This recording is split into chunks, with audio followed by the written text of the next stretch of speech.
Hey guys, welcome back to my channel. If you're new here and this is the first time you're seeing my face, my name is Esther Naomi.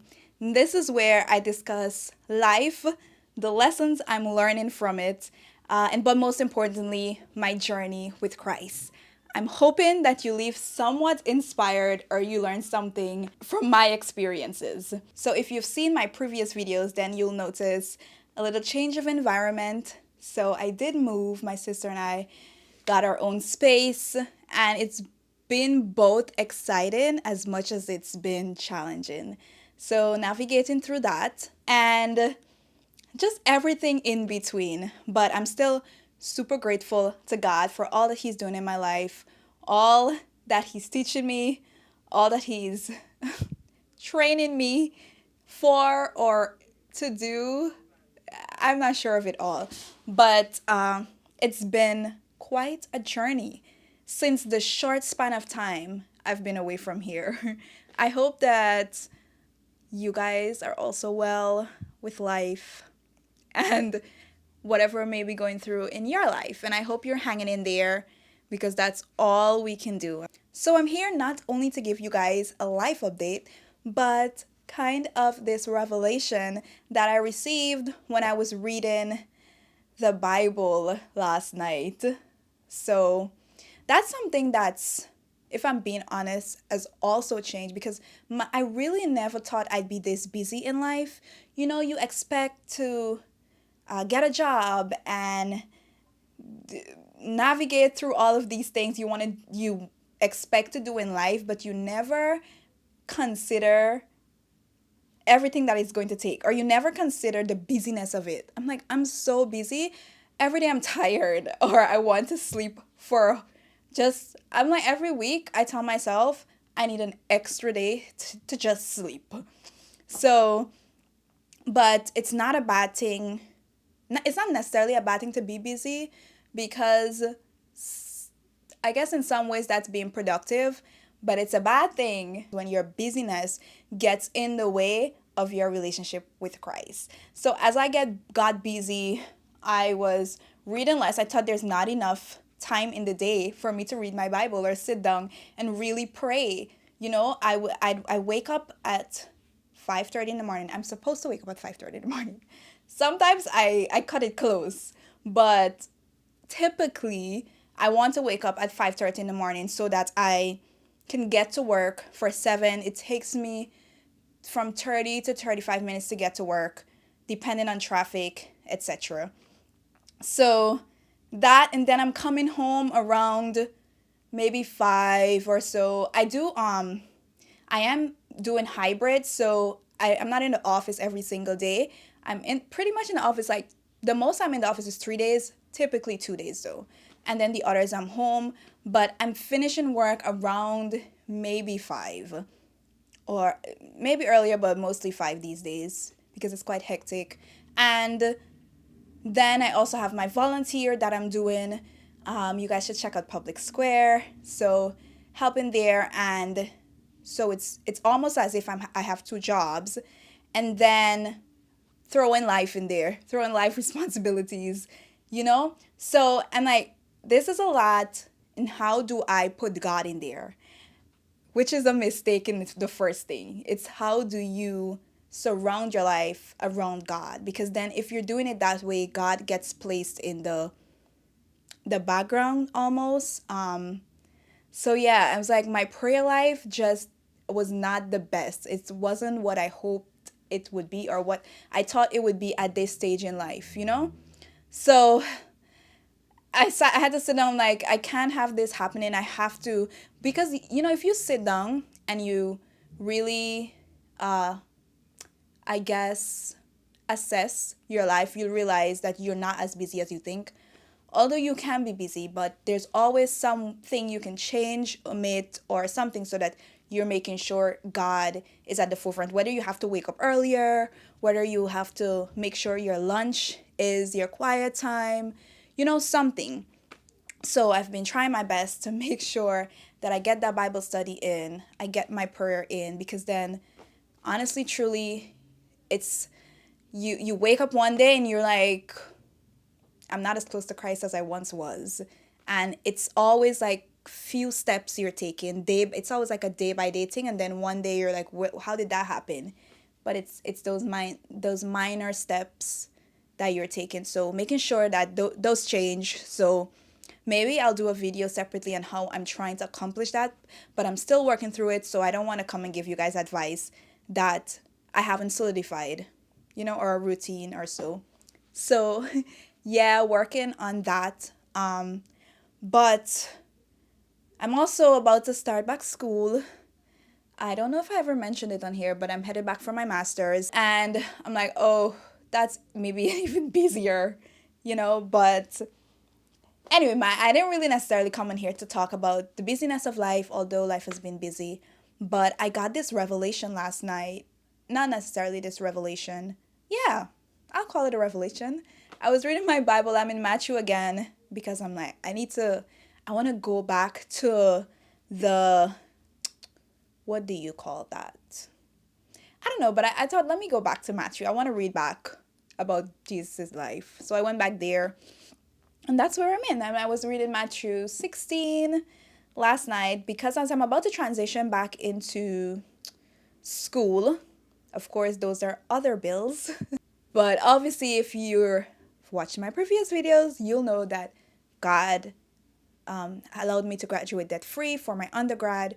So why worry, right? Why worry if he's done it once already? But being human, it's almost impossible to not let that worry sneak in. But I was reading Matthew 16, and like the previous two chapters talk about Jesus providing. I think this is us. So many of us know the story of the 5,000. I don't know if you guys know this. Well, when I was growing up, I only knew about the 5,000, but there was 4,000 too. He did not do this once. So if you don't know the story, there's a crowd of people, 5,000, not including women and children, I believe. Yeah. So thousands of people there, and the disciples come to Jesus and say, these people are hungry, send them away. And he's like, no, you feed them. And they're like, but how? We only have this little boy who has 5 loaves of bread and 2 fishes. And then Jesus says, bring it to him. And he multiplies it, and it literally feeds these thousands of people. This is not a story. It happened. And then there's another time that there are 4,000. So again, he multiplies, he gives, and he feeds these people. Not a story. This happened. So then this is maybe in chapter 15. I don't know the length in between the accounts of what transpired, right? It could be like months or so that this happened, not one after the other, but we don't know. And then they come to this time where Jesus tells them to beware of the leavening of the Pharisees.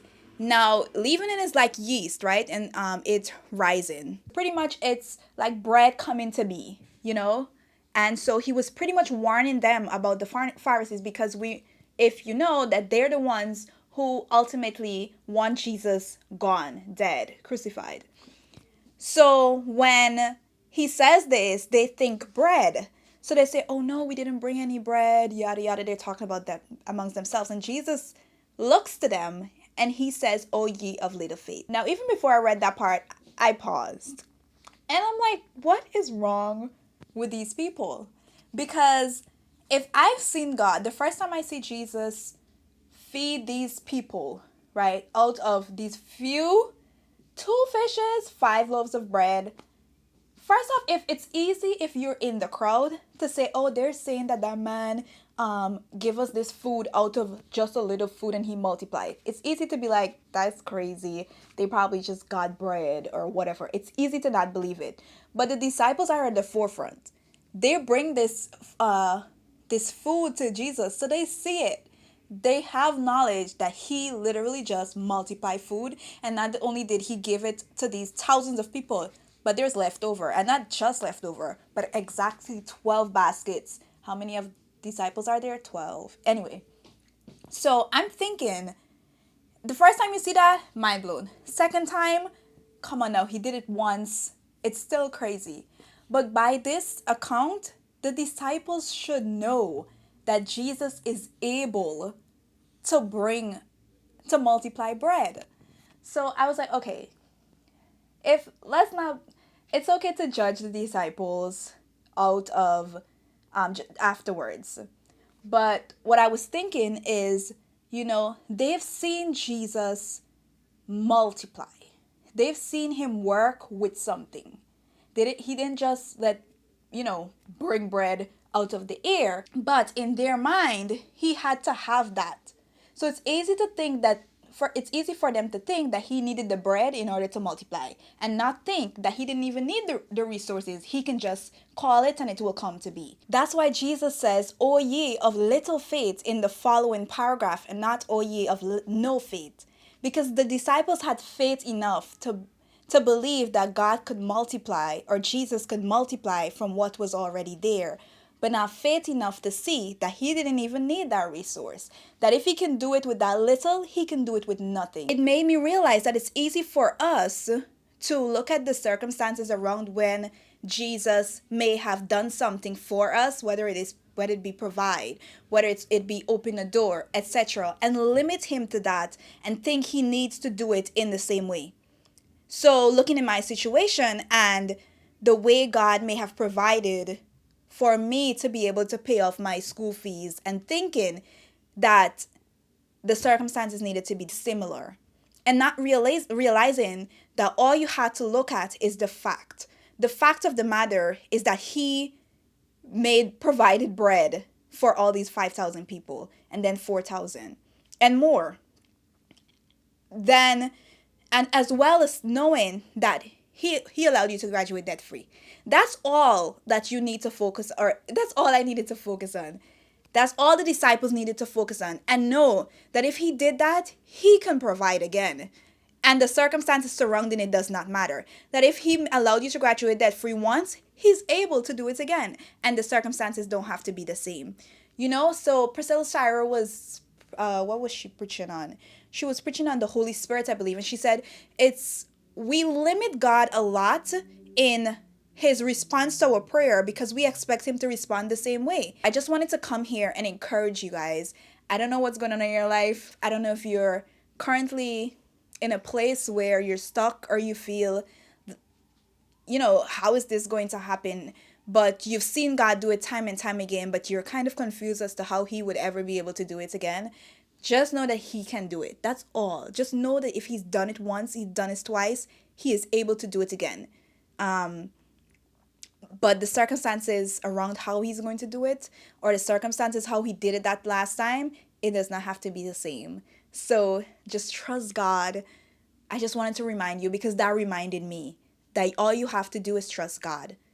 Forget about all the other things. Forget about how it looks, and just trust him. Don't limit him. Don't limit the way he does things. We're not always going to understand how vast God is and the things surrounding him, but just knowing that he is God is good enough. So yeah, I thought this is the perfect time to come share this with you guys.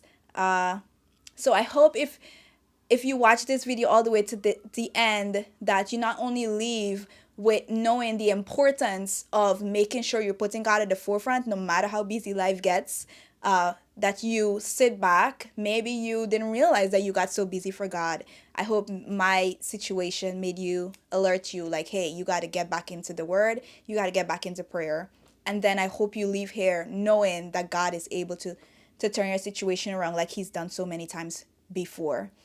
It was good being back here and talking to you guys, and I hope to be back here sooner rather than later.